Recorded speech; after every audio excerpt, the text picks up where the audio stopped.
This is CrossCode.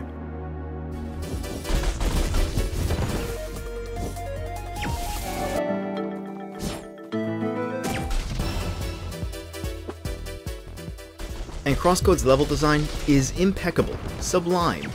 The game's sense of adventure and sprawling levels make for a truly special experience. And when I play CrossCode, I feel like a kid again. That's not something I've ever said about a game before. So what about CrossCode makes it so special? CrossCode is a top-down action game with heavy influence from JRPGs, modern MMOs, and SNES-era gameplay mechanics. It borrows from classics like Chrono Trigger, Secret of Mana, and The Legend of Zelda: A Link to the Past, and employs real-time combat and an abundance of puzzles in a densely complex world with densely complex level designs. But CrossCode manages to set itself apart from those games by the way its levels are designed to incorporate platform height and patterns of elevation. Platforms become not just a way to get around, but the basis for countless puzzles and secrets, to the point that CrossCode blurs the line between what is a puzzle and what is platforming. This blend is integral in creating CrossCode's unique sense of wonder and curiosity that game developers across all genres chase, and CrossCode just nails it. This video won't contain any mega spoilers or anything, but it will reveal some treasure locations or gameplay mechanics that you may want to discover on your own. Also, I can't stress enough that I highly recommend that you pause this video right now and check out the demo or pick up the game on Steam. If you're like me, then you won't want this experience spoiled for you. If you've seen our analysis of Mighty No. 9, you might recall that that's a game where the mechanics and the controls are completely mismatched with the level design, making for some pretty clumsy experiences. CrossCode is the exact opposite. This is a game that nails down its mechanics, explains them intelligently and fully, and then uses its level design to constantly reinforce the best and most enjoyable parts of its gameplay. Here's how.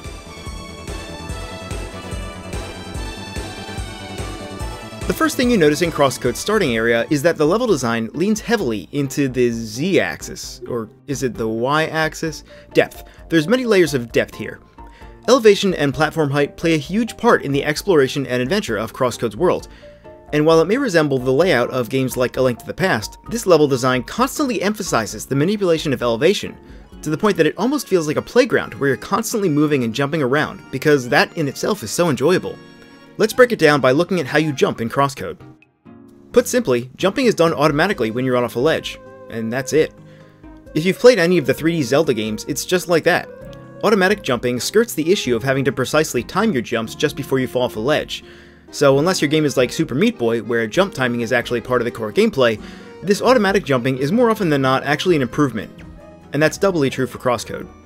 You can of course use jumping to cross short gaps, and as long as you leave a ledge running at full speed, you'll always jump your maximum distance, which means you'll always know right away whether a gap can be crossed or if it's just a bit too wide. Since there's no dedicated jump button, this also means you can't jump around on a flat surface. So the only way to gain elevation is through step-up ledges. Sort of like those ledges that you can grab, again, in those 3D Zelda games. So right off the bat, you know that you don't have to waste your time jumping against every wall searching for a way up. You can just focus your attention on your current height while keeping an eye out for those very obvious step-up ledges. Quick sidebar. Early in the game, you can accept a quest to start filling out your plant's encyclopedia, or your botanical encyclopedia, whatever.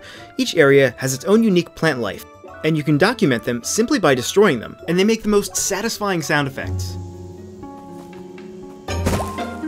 Oh yeah! Oh, here it comes, get ready. Get ready. Whoa! Since combat in CrossCode is done at predetermined locations, this is a great way to give the player something to hack and slash at while they're running around between fights.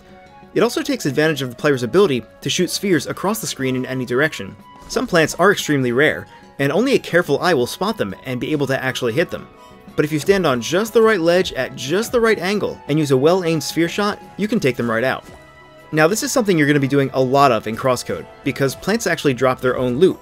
Think of them as sort of miniature treasure boxes, whereas actual treasure boxes are fairly uncommon and generally hold a crafted food or drink or a piece of equipment. You can easily smash through 100 plants on your way through a zone, all the while collecting the base crafting materials they drop and filling out your encyclopedia on the way to your actual destination. The plant destruction mechanic is a great rapid-fire complement to the slow burn of opening treasure boxes and engaging in combat.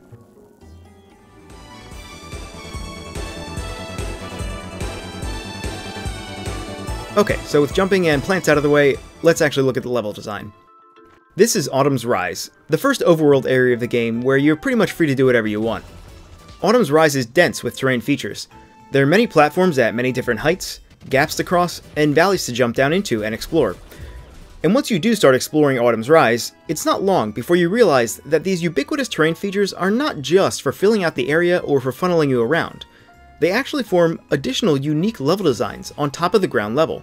The implications for creative freedom here are consequently massive, because we're essentially exploring three-dimensional levels from a top-down perspective, and not just in a gimmicky way like that silly 3D maze from Mario RPG. Ugh. Of course, CrossCode is not the first game to use heights as puzzles or barriers to exploration, but it's all in the execution, right? And CrossCode might be my very favorite in that regard. So why does that blow my mind? For one thing, it's a beautiful solution to the fundamental question, how do you make interesting level design in a top-down game? Imagine that we start with a flat, empty room, and we don't have the luxury of adding elevation. There are only so many ways that we can lead the player around the area while keeping them inside of it. If you just want to funnel the player from point A to point B, you have to add some sort of obstacles, objects or terrain whose sole purpose is to be in your way so that you're forced to path around them. Maybe it's a barricade, although a reasonable person would just climb right through. Or it's a shoulder-high fence, although a reasonable person could just hop it. Or a group of unpathable trees, although any normal person could just walk right through them. That's a clumsy solution, and it can be transparent that the developers have placed these obstacles in exactly the right places to funnel you through the way they intend.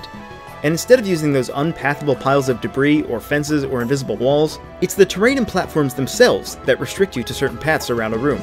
But because this presentation is so much more logical and fits perfectly into the game's universe, you hardly even notice it.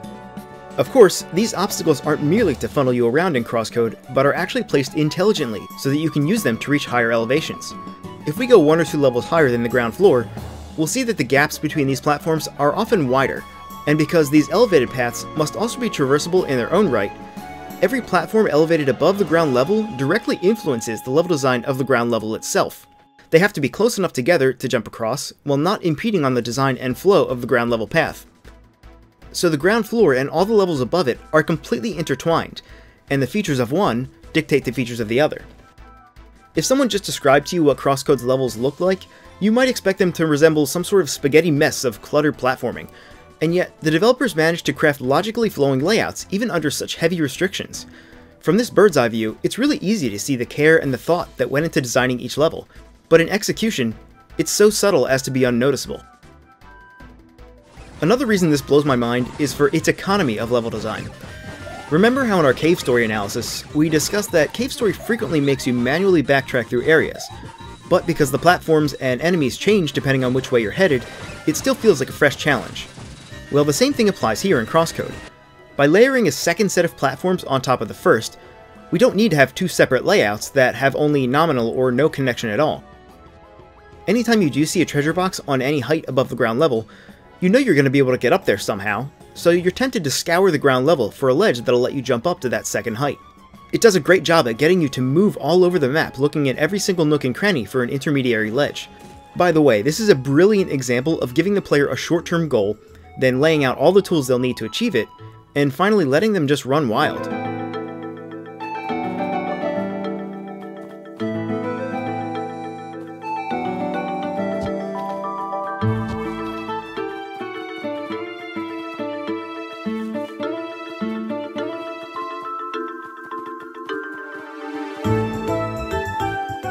Here's the third, and probably the biggest reason, that CrossCode's level design blows my mind.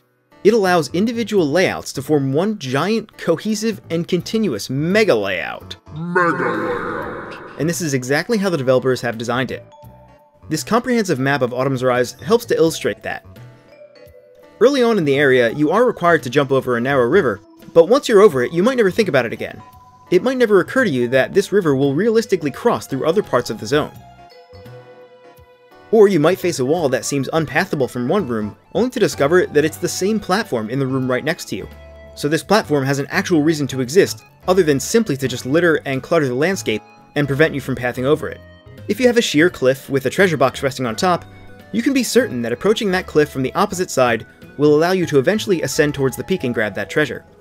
Overall, the geography from room to room connects logically, and it makes sense because it has to, not only on the ground level, but every level above it, There have been some great puzzles in CrossCode I've experienced that wind around many different rooms, and even though they take you all over the map, they still feel cohesive. But with CrossCode, it's rarely just 2 levels of elevation. You'll easily see 3, 4, or even more heights at once above the ground floor, each with their own paths hidden in plain sight and built on top of seemingly innocuous terrain features of the levels below them. We mentioned at the start that CrossCode is a game that focuses on puzzles. And what makes this level design truly special is that it allows for puzzles to span more than a single room and a single height. There's basically no ceiling on the design space here. The path to a treasure can be as simple as jumping up to a single ledge, or as complex as spanning an entire area. Now, you're not able to go everywhere right at the start. Some of these paths are also gated by abilities that you get during the game's story. This means you'll be doing a lot of backtracking if you want to find the most well-hidden treasures, and each time you return to the zone, you'll make a little bit more progress. You never just breeze through a zone and never look back. You're always returning to where you've been and continuously making progress in collecting all the treasure that zone still hides. So we can scale the rewards of our platforming puzzles with the difficulty of those platforming sections themselves. For example, we could start in one room, find an elevated ledge, then use that to move to the next room to find a switch that lowers a gate in a third room, which will let you climb up to an even higher elevation to reach a treasure box in a fourth room. Even if you know exactly what to do, each layout is fairly large, so this is still more than just a cakewalk. You could conceivably, of course, encounter a puzzle that requires you to visit 5 or more separate rooms while pathing along 5 or more separate heights, and it doesn't take long here to see how esoteric these puzzles can become, and consequently, how rewarding it feels for the die-hard explorer to finally solve them.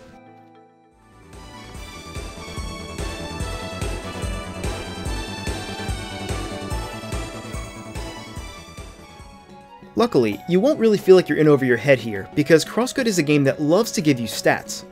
A quick check on your map tells you exactly how many treasure chests remain in each area.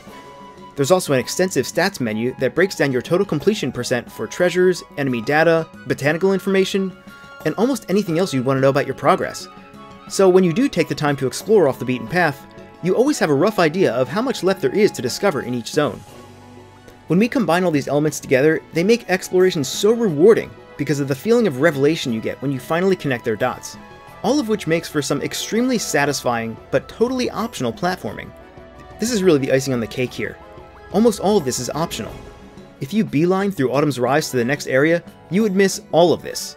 Almost the entire zone is skippable, but because you have plenty of opportunities to diverge from the main path to explore on a whim, your curiosity is likely to lead you down one of these optional roads to see what awaits. As paths connect together, or a switch creates a new shortcut, or an uncertain leap leads to a very well-hidden reward, I find myself smiling in amazement and adoration at just how refreshing CrossCode's level design is, and we've only just covered the game's very first overworld area. These same principles extend to all the other areas, including the towns and the dungeons, but I think we're going to have to save those until next time, because they're absolutely worth covering in depth on their own. CrossCode is, at its heart, a game of exploration. And when we put all these puzzle pieces together, it really comes together in something truly special.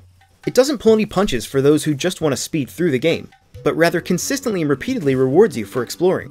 It's hard not to be inspired by the level design here, and I bet that when you play the game, the geometry and the terrain of this world spark something in you, something primal, some curiosity that will have you scouring each room just for that one ledge, that one switch, that one opening, that lets you climb upward, survey the world before you, and then stand in amazement before heading out to chase the next treasure. 12 out of 10. Patreon, Discord, Twitter, etc., etc. And now some special thanks to our patrons: Alchemic, Brian Ferrelpony Feeney, Brian Hinson, Cat Prog, Sea Bomber, Corey Stroick, or Stroik, I don't know which, Cyber Dryad, David Lopez, Delicious IB, Dr. Pepper, Hector Manuel Carrillo, John Hathaway, K-Branch, Moogle Girl, Richard Flores, Robert, Sam Myers, and Sebastian Becker. You keeping the dream alive, fellas? We love ya.